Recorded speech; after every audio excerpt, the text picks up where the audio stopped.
Bismillahirrahmanirrahim. Dear viewers, I am Muhammad Murtabatu.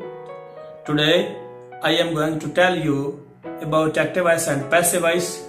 Now we shall study rule number 2. How can we change active voice into passive voice of rule number 2? I am telling, if the sentence is in present continuous tense and you want to change the sentence into passive voice, you will use is being, am being, and or being. For example, he is writing a letter. In this sentence, he is subject, writing verb, a letter object. A letter is being written by him. He is selling these cattle. These cattle are being sold by him. I am not selling those cows. Those cows are not being sold by me.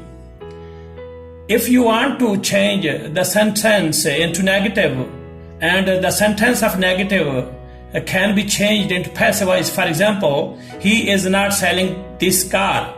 This car is not being sold by him. Why is he not writing an interesting story in his book? Such type of so long sentences, it is very difficult for the teachers and the students to solve, but I have made it very easy. For example, write only 3 things: subject, verb, and object. In this sentence, you will have to write only 3 things. For example, he is writing an interesting story. Check this sentence. He is a subject, writing is verb, an interesting story is object. Now write an object into subject. An interesting story is being written by him.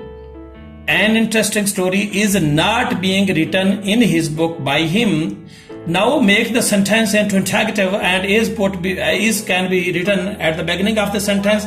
Is an interesting story not being written in his book by him? Now what whenever why should be written at the beginning of the sentence? Why is an interesting story not being written in his book by him? In this way you can solve such type of so long sentences very easily. First of all, you will have to write only 3 things: subject, verb, and object, and make the sentence into interrogative sentence, and then negative, and then simply what, when, where, why should be written at the beginning of the sentence as question mark at the end of sentence. In this way you can solve such type of so long sentences very easily. Assalamu alaikum.